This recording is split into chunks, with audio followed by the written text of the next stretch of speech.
"Daddy, is it bad news?" The question came from somewhere around his hip, where Nina's hand was wrapped around two of his fingers, the way it always was when she sensed something wrong.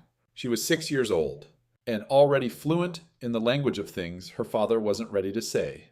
Damon Carter stood in the hallway of his apartment building at 6:47 in the morning, staring at the white envelope taped to his door. The tape had been torn rather than cut. Someone had done this in a hurry, or someone hadn't cared enough to do it right. Either way, he already knew what it said. The hallway smelled like last night's cooking from 3 different apartments. Onions, something fried, the particular staleness of buildings that breathe through their walls instead of windows. The light coming through the window at the end of the corridor was gray and thin, the kind of Chicago light that promises nothing and delivers less. "It's just paper," he said. "Come on, you're going to be late for school." He pulled the notice free, folded it once without looking at the number, tucked it into the back pocket of his work pants. $2,800, 14 days, numbers he didn't have, a timeline he couldn't meet. Nina didn't believe him. He could see it in the way her gray eyes studied his face for the information he wasn't giving her.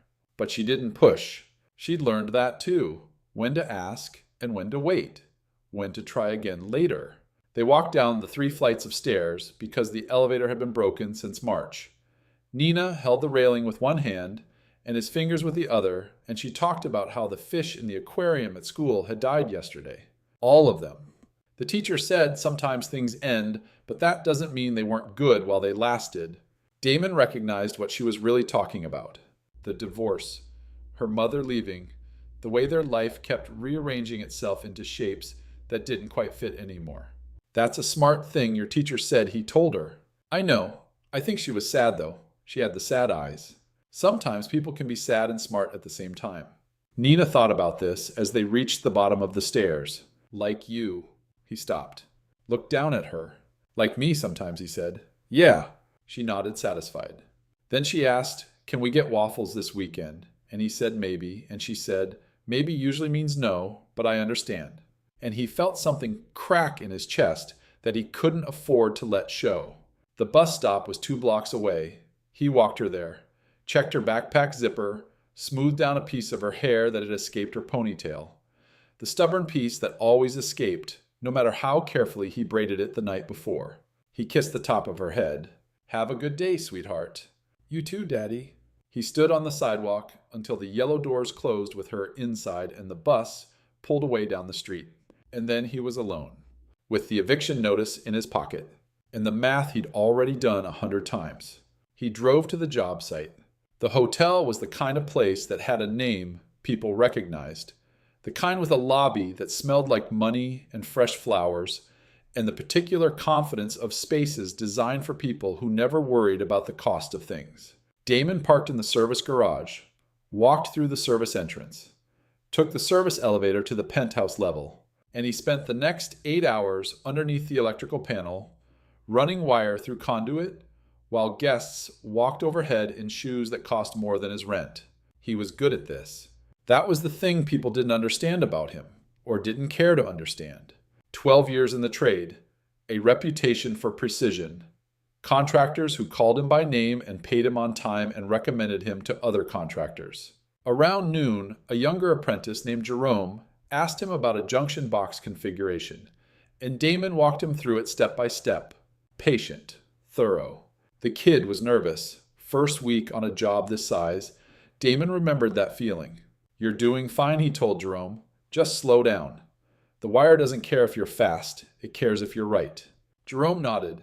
"Thanks, Mr. Carter." Damon went back to his panel. He thought about Nina at school, probably eating lunch, right now, probably sitting with that girl she'd mentioned last week, the one who also liked the cartoon with the talking animals. He thought about the notice in his pocket and the number on it, and all the numbers that didn't add up no matter how many times he rearranged them. His phone buzzed at 3:47.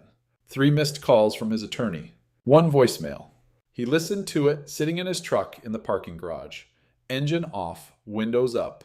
The particular silence of a man receiving news he couldn't afford to hear. The custody hearing had been moved up. 6 weeks. The Prescott family. His ex-wife's parents. They'd filed a motion. They were arguing that Damon's current financial situation made him an unfit guardian. They had documentation, pay stubs, rental records, the kind of paper trail that tells a story about a man, whether it's the true story or not. Their attorney had used the word unstable. Damon sat with that word for a long time, turned it over in his mind the way you turn over a stone to see what's underneath. Unstable. As if loving your daughter and working 60 hours a week and doing everything right still wasn't enough. As if the measure of a father was the number in his bank account and not the number of times he'd sat outside her bedroom door when she couldn't sleep. Not the way he knew exactly which sandwich she liked, which nightlight she needed, which song made her laugh when nothing else could. Unstable. He thought about Nina on the bus that morning, her hand around his fingers. The way she'd said "you too," Daddy, like it was the most natural thing in the world. Like he would always be there to say it to. He sat in the truck for 11 minutes. The parking garage was emptying around him. Other workers heading home to other lives. A woman in a suit walked past his window without seeing him. A security guard glanced over once, then looked away. He was invisible here. Part of the infrastructure. Something that kept buildings running and didn't get invited inside them. And then everything changed. He didn't know who she was at first. He saw the crowd first. Cameras. Microphones. Voices shouting over each other in the particular rhythm of people paid to ask questions that didn't want answering. They'd cornered someone against the elevator bank near the east exit. A tight knot of bodies and equipment, and the sharp artificial light of video recording. In the center of it, a woman. She was moving the way people move when they're trying not to show they're afraid. Controlled steps, chin level, eyes fixed on the exit she couldn't reach. She was pregnant maybe 5 or 6 months along, and she was surrounded by dozens of people and completely alone in a way that had nothing to do with numbers. Damon didn't think about it. He got out of the truck. What happened next took less than 4 minutes. He walked into the crowd without running, without pushing, without raising his voice. He positioned himself between her and the nearest camera, his shoulder blocking the lens, his body creating a gap in the wall that had formed around her. He looked at the nearest reporter, a man with a microphone and an expensive haircut, and he said, "She's not doing questions right now." His voice came from somewhere lower than his chest, somewhere that didn't leave room for negotiation. The reporter hesitated. Damon didn't move. He stood exactly where he was, exactly as tall as he was, and he waited. The crowd recalculated. He put his hand on the small of her back. Not because he intended to, but because she needed steering, and the exit was behind him. They moved together through the gap he'd created. 6 seconds of her body close to his, the particular warmth of another person's presence.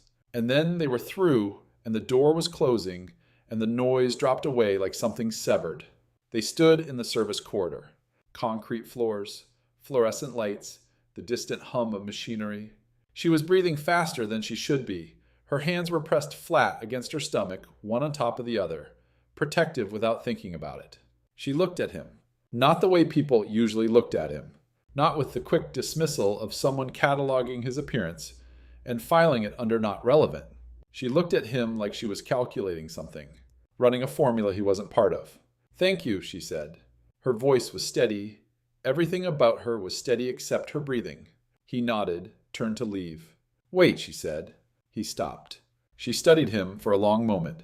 The fluorescent light was harsh and unkind, showing the shadows under her eyes, the careful architecture of her expression, the way she held her shoulders exactly level, because that was what control looked like when you were always being watched.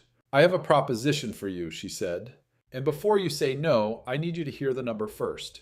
That was the day Damon Carter's life divided into before and after. He said no 3 times. He signed on the 4th. If you're the kind of person who stays for stories about people who do the hard thing, even when the hard thing costs them everything, stay with this one. It only gets deeper from here.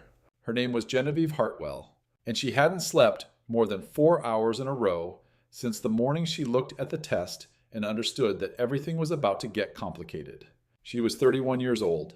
She'd been running Hartwell Industries for 4 years since her father's stroke left him in a facility on the north side of the city, unable to speak, unable to recognize her on the days when the light in his eyes went somewhere she couldn't follow. The board had turned to her after his collapse with the particular expression men use when they expect to be disappointed by a woman in a position she didn't earn. She had not disappointed them. She had also not forgiven them for the expression. The company was stable. By most measures, it was thriving. But the board wasn't the only thing watching her.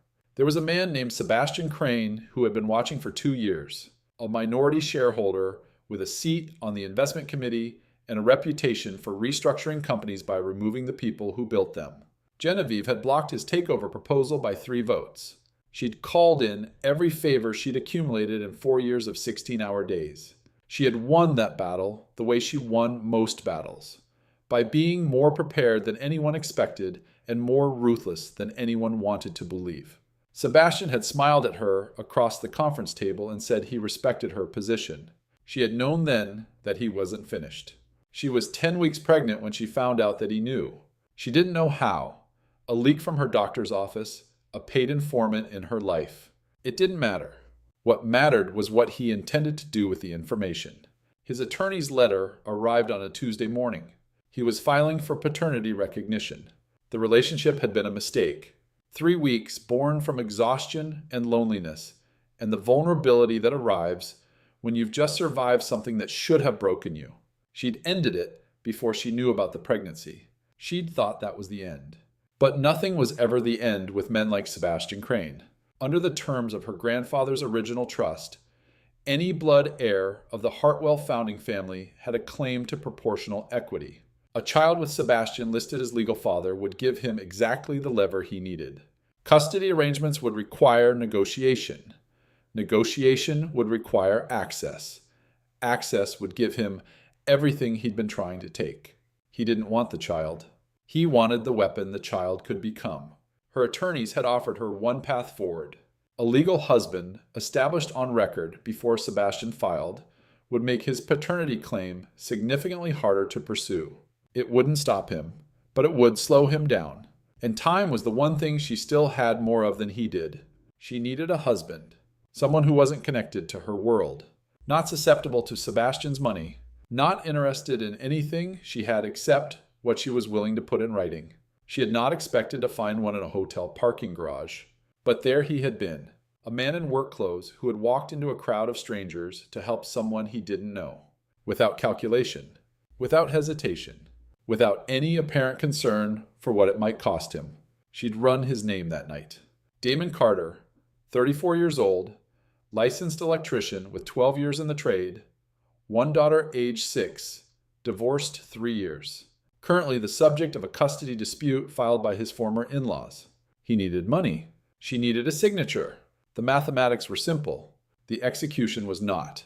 He came to her office 2 days after the parking garage, the 47th floor of a building that looked down on the hotel where he had been working.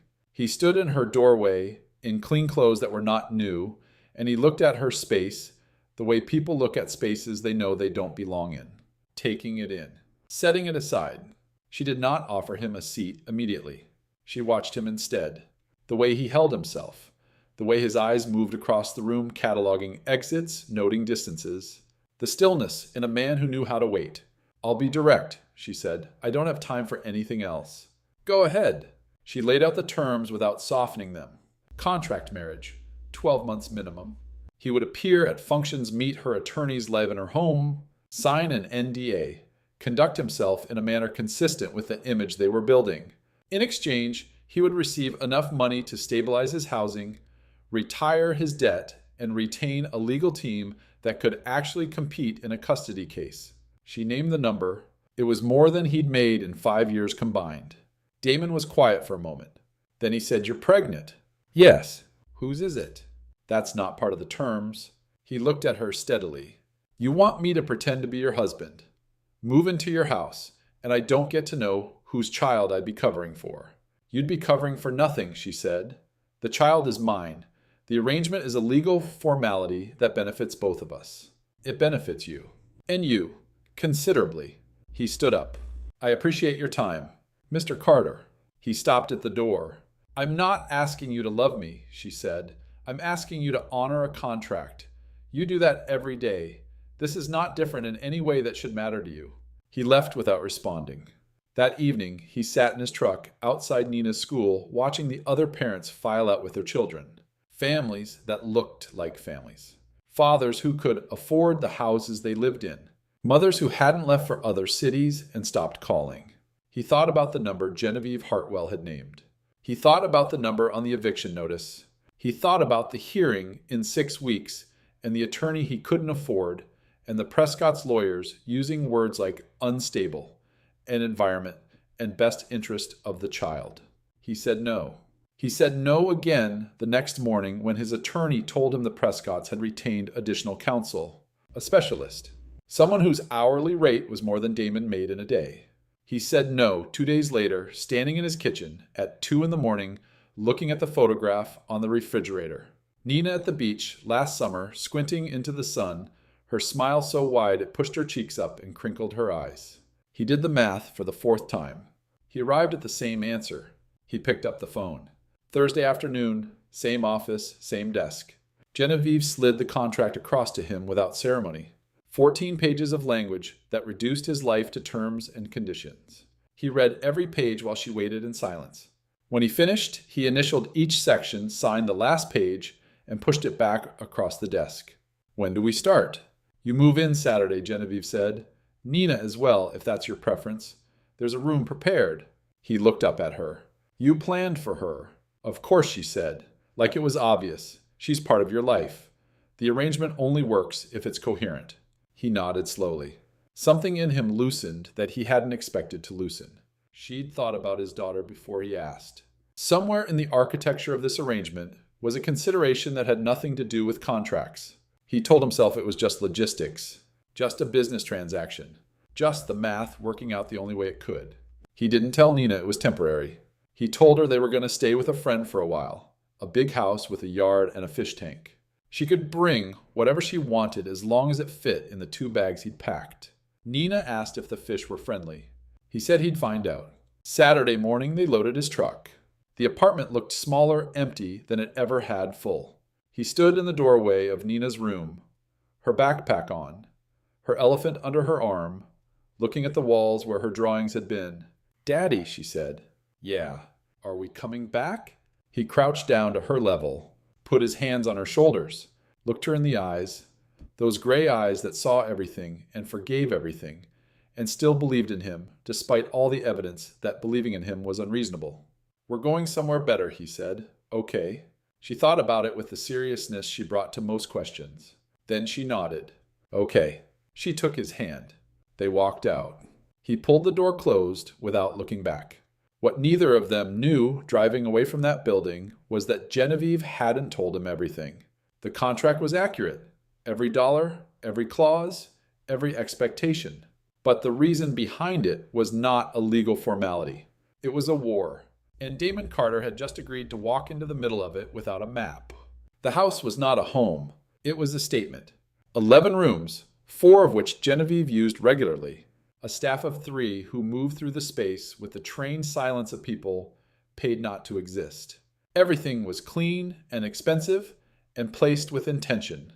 The kind of space that looked like it had never been lived in because living would have disturbed the arrangement. Nina stood in the foyer with her elephant and her backpack and looked up at the chandelier like she was counting the crystals. "It's really big," she said. "It's just a house," Damon said. "Houses come in different sizes." She thought about that. Then she said, "Can I see my room?" Her room had been prepared with the thoroughness of someone who had researched children without knowing any. The bed was correct. The dresser was correct. The lamp on the nightstand was soft and warm and probably cost more than Damon's truck payment. But there were no books she recognized. No pictures on the walls. One stuffed bear purchased new, the tag still attached, sitting on the pillow like a display item in a store window. Nina set it on the shelf facing the wall. She arranged her own things around it without comment. Her elephant on the bed, her crayons on the desk, her shoes lined up by the closet door the way Damon had taught her. She was 6 years old and already understood diplomacy. Damon learned the rhythms of the house over the first week. Coffee appeared at 6:30 whether anyone wanted it. The housekeeper, a woman named Rosa, would collect laundry from hampers but not from floors. The thermostat was set to 68 degrees year-round, which was 4 degrees colder than Damon could sleep comfortably. He adjusted it the first night. By morning, it had been reset. He didn't adjust it again. Genevieve existed on a schedule that didn't intersect with his except at planned intervals. Breakfast at 7 when she reviewed the day's agenda while he helped Nina with her cereal. A brief check-in at 6 p.m. Then she retreated to her office and the door closed and the house went silent. Every night that first week, Damon sat on the edge of Nina's bed after lights out. She was past being read to, she'd informed him. She read to herself now. But he sat with her anyway, his hand on her back, feeling the rise and fall of her breathing as it slowed toward sleep. "Do you like it here?" she asked one night, her voice blurred at the edges by tiredness. "It's fine. Do you miss our apartment?" He thought about the question. The hallway that smelled like other people's cooking, the elevator that never worked, the water stain on the ceiling above his bed that he'd told her was a map to a secret island. Sometimes he said, "Me too. But the fish tank is really nice." "It is," he agreed. She was quiet for a moment. Then she said, "Daddy." "Yeah. Are we going to be okay?" He looked down at her. Her eyes were half closed, but she was still watching him, still waiting, still believing that whatever answer he gave would be true because he was her father and fathers told the truth. "Yeah," he said, "we're going to be okay." She nodded once. Her eyes closed. Her breathing deepened. He sat there for another 5 minutes, watching her sleep in a room that wasn't hers, in a house that belonged to a woman he didn't know. And he wondered what he had done. The first public test came on the third day, a dinner hosted by a board member named Garrett, a man who wore a watch worth more than Damon's truck, and spoke to Genevieve for the first 20 minutes as if Damon were furniture. The room was full of people who dressed like Genevieve and talked like Genevieve and looked at Damon with the particular expression of people trying to figure out why he was there. Some of them smiled. Some of them didn't bother pretending. When Garrett finally addressed him directly, it was with slow, deliberate enunciation, the voice people use when they are not sure the other person speaks English. "And what is it you do, Marcus?" He got the name wrong. Damon knew it wasn't an accident. "Electrical," Damon said. "Commercial and industrial." "Ah." Garrett nodded slowly, the way you nod at something mildly interesting and fundamentally unimportant. "Hands-on work." "Yes," Damon said. "The kind where things actually work when you're done."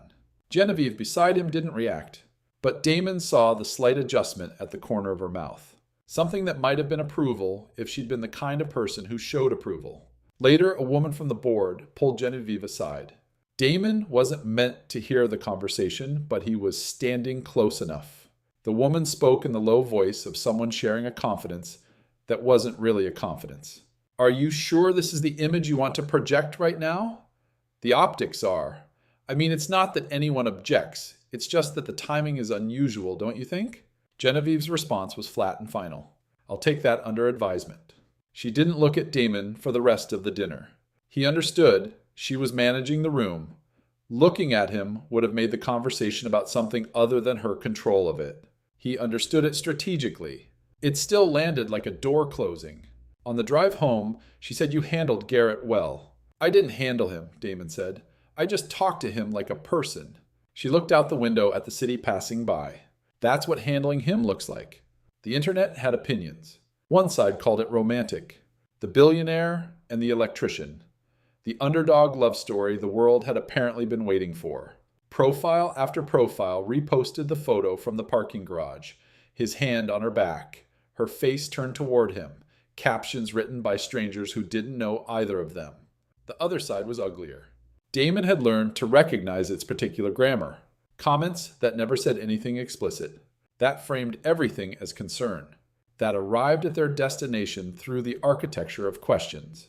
Is she really serious? What does he bring to the table? Seems like an interesting choice for someone in her position. He stopped reading on the fourth day. He'd learned this skill before. The news cycle about a black man in an unusual situation always resolved the same way eventually. The best thing he could do was be unavailable for it. What he couldn't be unavailable for was Nina. She'd started at a new school closer to Genevieve's house. Different children, different teachers, different rhythms. She'd made one friend, a girl named Cora, who liked the same cartoon animals. She reported that her teacher was okay, but talked too loud. She was adjusting. Children adjust, that's what everyone always said. But Damon watched her at dinner, quiet in ways she wasn't usually quiet, and he recognized what he was seeing. The careful silence of someone doing the work of belonging somewhere that didn't feel like theirs yet. He knew the feeling. 3 weeks into the arrangement, everything shifted. Damon had a late job. Emergency rewiring at a restaurant downtown that couldn't wait until morning. He arranged for Rosa to stay with Nina until he returned. He got back at 9:30. Rosa met him at the door.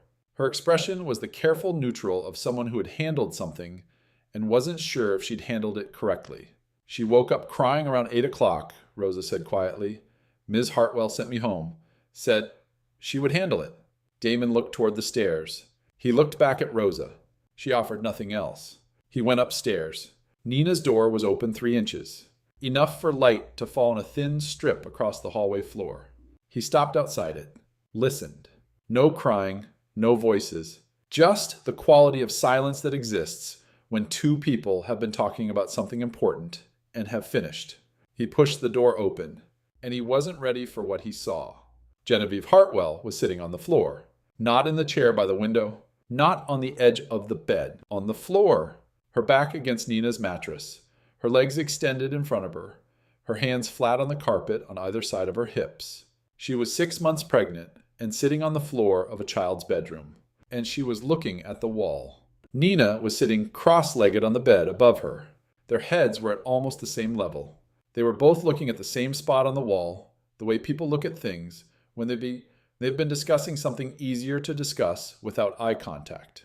She asked me if I was scared, Genevieve said. She didn't turn around. She'd known he was there. Of course she had. Are you, Damon asked. A long pause. Long enough to be honest. She asked first. What did you tell her? Oh. Genevieve's hands pressed slightly against the carpet. The movement of someone choosing words carefully. I told her I didn't know how to answer that. She said that was okay.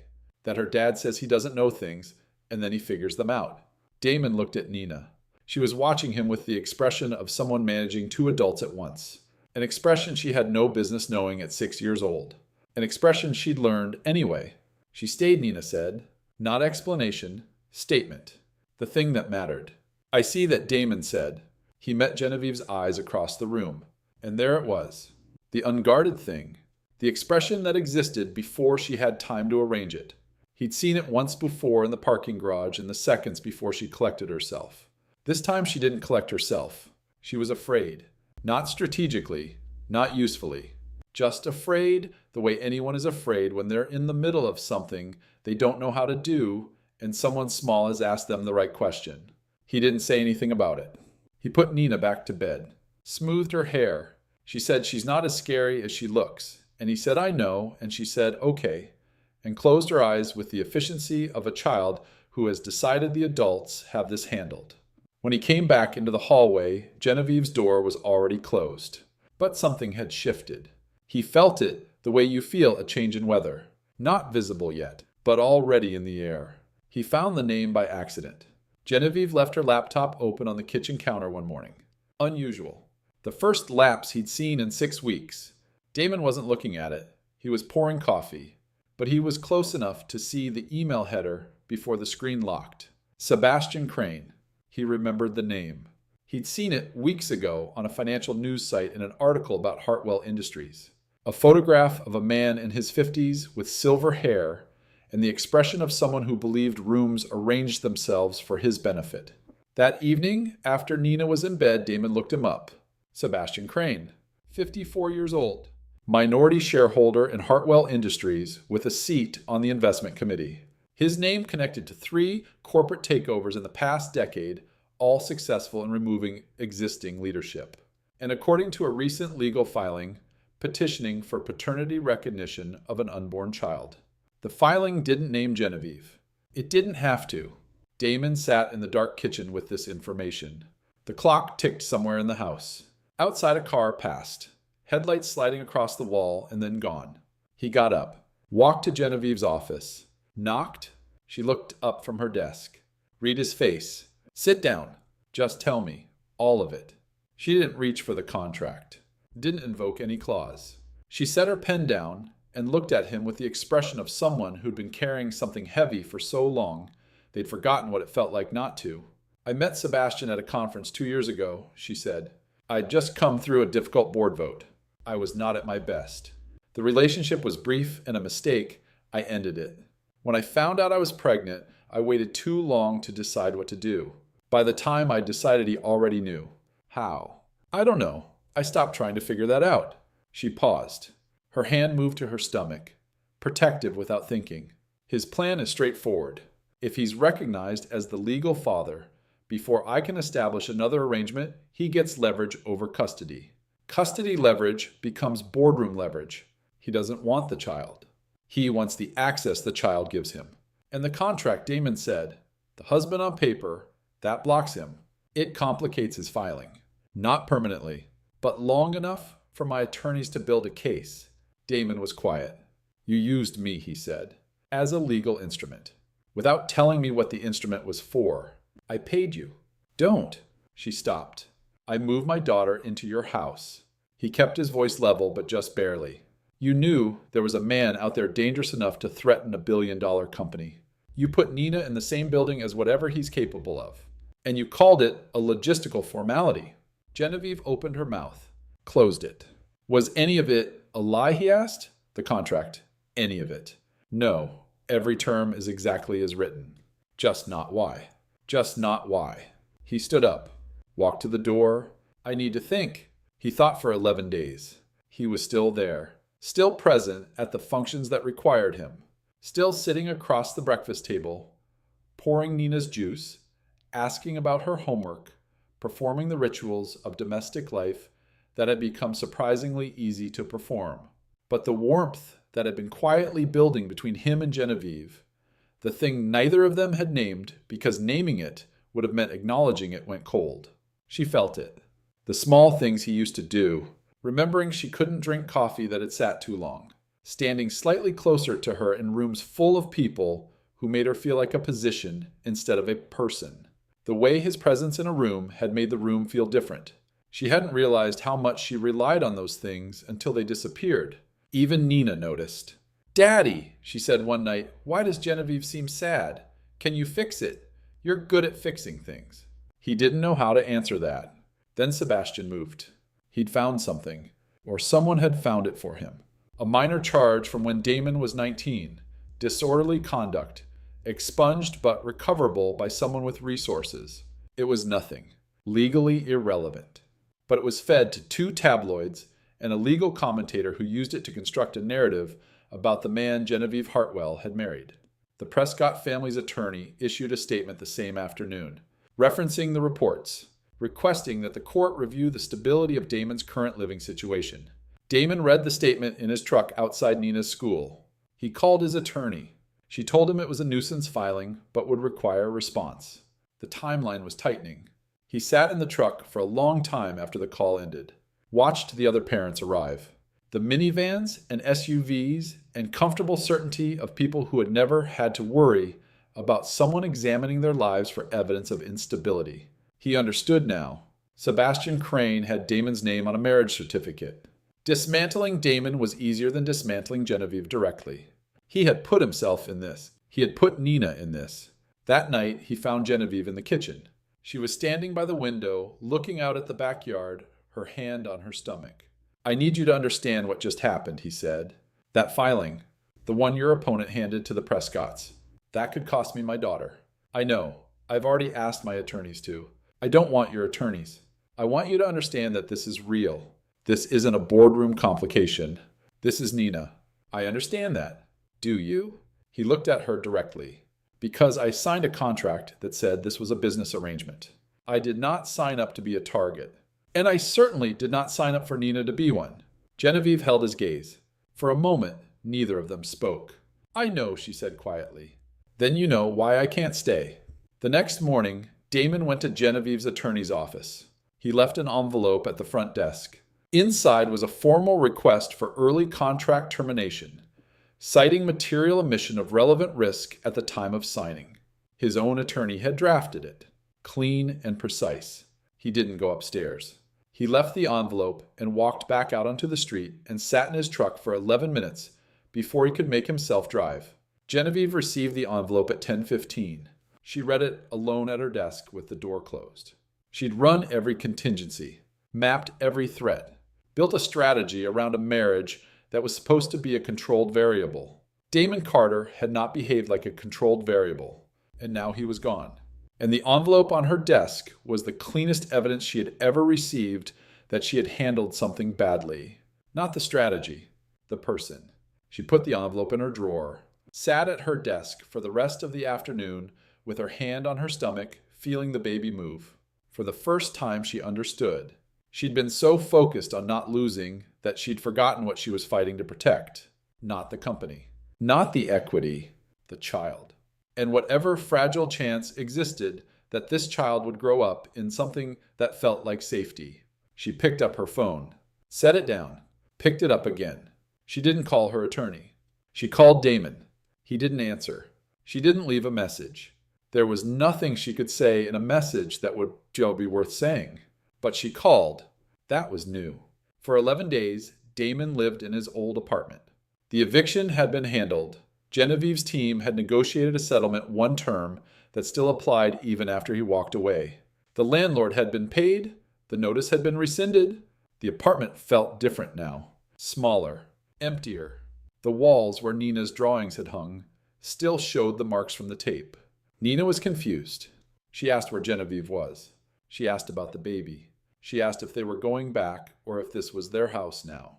He told her they were figuring things out. That grown-ups had to figure things out sometimes. That whatever happened, he'd make sure she was okay. One night Nina said, "Daddy, yeah, are you figuring things out too?" "Yeah, I'm trying." She nodded. Then she said, "I hope you figure out the right thing." Because Genevieve was nice. And the baby is going to need people. How do you know the baby needs people? Because babies are really small, Nina said, with the patience of someone explaining something obvious. They can't do anything by themselves. They need people to help them. Like me when I was a baby. You helped me. I did. So someone has to help Genevieve's baby. And if we don't live there anymore, who's going to help? Damon looked at his daughter, 6 years old, already understanding something about responsibility that he'd been trying not to see. "I don't know," he said honestly. "Maybe you should figure that out," Nina said. Then she went back to her coloring book, satisfied with her contribution. He sat at the kitchen table for a long time after that. On the 10th day, Sebastian filed his amended petition. By the next morning, it was on 3 financial news sites and 1 national outlet. The piece was careful and legal. It noted that Genevieve's husband had requested early termination of a prenuptial agreement. Noted that the timeline coincided with the paternity filing. Didn't connect the dots. Just arranged them. The board called an emergency session for Thursday. Genevieve's attorney delivered the damage. Without a stable marital arrangement on record, her legal barrier argument would become evidence of fraud in court. "What do you need from me?" he asked. "Time. You have until Thursday." She sat in her kitchen. Nina's drawings were still on the refrigerator. Rosa had kept them. 3 crayon horses that Nina had presented with the authority of an artist sharing important work. Genevieve hadn't moved them. She looked at them for a long time. Then she picked up her car keys. Damon was in the driveway of his rental when her car pulled up. He watched her get out, 7 months pregnant, moving carefully, no jacket, no prepared expression. For the first time since he'd known her, she looked like someone who had stopped performing. "You didn't answer," she said. "I know. I'm not here about the contract." "Then why are you here?" She was quiet for a moment. Not the calculating quiet he'd learned to read. Something raw. The quiet of someone choosing words because they matter, not because they position. "Because I don't know how to do this alone," she said. "And I've been doing everything alone for so long. I didn't notice it wasn't working until you left, and I could feel the difference." He waited. "I should have told you about Sebastian from the beginning. I should have told you everything. I didn't, because I've learned that the more people know, the more leverage they have. I've operated from that assumption so long that I applied it to you without thinking." She paused. "That was wrong. Not strategically wrong. Just wrong. Genevieve, I'm not finished. I need to say this before I lose my nerve, and I don't lose my nerve, so that's not a phrase I expected to use." She took a breath. "I chose you because of what I saw in that parking garage, not because you were available or convenient. Because you walked into a crowd of strangers to help someone you didn't know, without calculating whether it would benefit you. I haven't met many people who operate that way. I wasn't sure they existed. Her voice cracked slightly. She kept going. I identified that quality in you, and I used it. I'm sorry. Damon was quiet for a long moment. A car passed on the street. A dog barked somewhere down the block. If I come back, he said finally, it's not under the same terms. I know. I meant what I said about Nina. She doesn't get caught in this.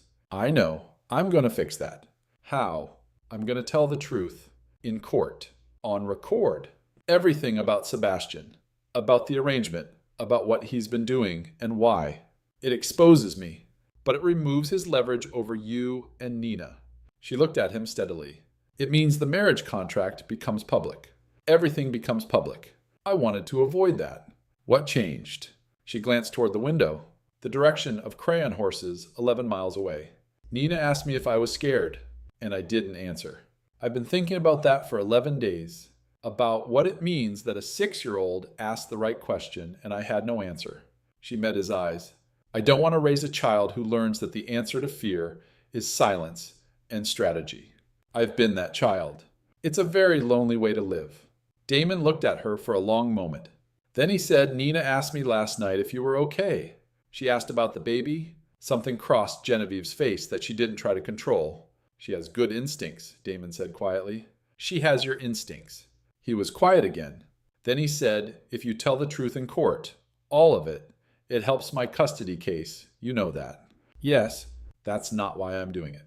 But yes, he nodded slowly. Then let's go inside. You can tell me everything I still don't know. What followed was not a dramatic reversal. It was work.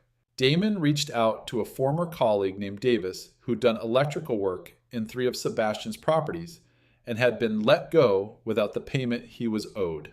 Davis knew 2 others. Between them, they had documentation, emails, voicemails, a pattern of a man who treated people below his tax bracket as disposable. None of it was explosive. All of it was real. Damon handed it to Genevieve's legal team, who knew what to do with real. Genevieve's attorneys filed a counter petition. Full timeline. Sebastian's approach. His threat. The reasoning behind the contract marriage. 42 pages. 3 additional declarations from women who'd encountered Sebastian's methods. Sebastian's attorney requested a delay. The judge declined. At the hearing, Sebastian sat across the courtroom in a suit that cost more than most people's monthly rent. He watched his petition dissolve in real time as Genevieve's attorney presented the case without drama. Only evidence. Boring and devastating in equal measure. The argument he'd constructed over months collapsed in 4 hours. His paternity claim was dismissed. His seat on the investment committee went under board inquiry. He did not go quietly, but he went. 3 days later, Damon sat in a different courtroom. The custody hearing. His attorney presented documentation. Stabilized housing. Legal representation. Evidence of consistent care across 6 years. Every appointment kept. Every school pickup made. The Prescott family's attorney made arguments in different language than before. More careful. The tabloid story had been withdrawn. Then Genevieve was called. She stated her name. Stated her relationship to Nina. A member of her household, she said. And hopefully a consistent presence in her life going forward. She testified about Damon's character, his conduct as a father, the stability of their home. Not warm in the performed way, just honest. The Prescott attorney asked if the marriage had been entered under genuine circumstances. Genevieve looked at him steadily. It began as a contractual arrangement, she said. It is no longer that. I would like the court to understand the distinction. Damon watched her say it. He hadn't asked her to. The judge asked if Damon had anything to add. He stood, looked at Nina in the gallery. I love my daughter, he said. I've loved her since the day she was born. I've made mistakes, and I'll make more. But there's nothing I wouldn't do for her. Nothing I wouldn't do to make sure she grows up knowing she's loved. That's all I have. He sat down. The judge ruled in his favor. Full residential custody. Outside the courtroom, Nina wrapped both arms around his waist and held on. He pressed his hand to the back of her head, closed his eyes, breathed. Genevieve stood slightly apart, hands clasped, expression composed in the particular way of someone who was not composed at all. Nina released Damon, turned to Genevieve, studied her with her usual seriousness. Is the baby going to come soon? About 8 weeks. Nina nodded gravely. I can help. I'm good at taking care of things. Something in Genevieve's face went very still. I know you are, she said. The baby came on a Wednesday at 4 o'clock in the morning. Damon drove Genevieve to the hospital, sat in the waiting room with Nina asleep across his lap, her head on his jacket, one hand curled under her cheek. The fluorescent lights hummed overhead. A television in the corner played something no one was watching. He didn't know exactly what he was to Genevieve, or what she was to him. The contract had dissolved in the legal filings. What existed between them now had no name and no clause and no termination date. He found he was not troubled by that. When the nurse came out and said he could come back, he carried Nina because she hadn't fully woken and he didn't want to put her down. Genevieve was in the bed with the baby against her chest. A girl, small and certain of her own presence in the room. Genevieve looked up, the unguarded expression. Nina stirred, looked at the baby with careful eyes. She's really small, Nina whispered. She'll get bigger. Does she have a name? Genevieve looked at the baby, then at Damon. I was thinking about that on the way here. I haven't decided. Nina considered this with great seriousness, looked at the baby for a long moment. She looks like an Eleanor. Genevieve tried it. Eleanor. The baby made a sound that resolved nothing and everything. Eleanor, Genevieve said again. Quieter, like a decision made. Damon sat in the chair beside the bed. Nina climbed carefully into his lap, folded her hands, looked at the baby with the attention of someone accepting responsibility. The room was quiet except for the sounds of a hospital at 4 o'clock in the morning. Distant, indifferent to what was happening here. What was happening here was not in any contract, not negotiated or planned, just become. Through small moments, no one records and everyone remembers. Damon looked at Genevieve. She looked back. Neither spoke. They didn't need to. This story began with an eviction notice and a contract. It ends with a name chosen by a 6-year-old at 4 o'clock in the morning. What Damon and Genevieve found wasn't in those 14 pages. It was built in quiet spaces, in a thermostat adjusted and reset, in a woman sitting on a floor because a child needed someone to stay, in a man who walked into a crowd for a stranger and never walked back out. The real things in life rarely come with terms and conditions. They just show up and ask you to choose. If this story moved you, if you believe that kindness is not weakness, and that real families are built by choice rather than contract, subscribe and follow this channel. There are more stories like this one. Stories about people who do the hard thing even when the hard thing costs them everything. Stay for those. They're worth it.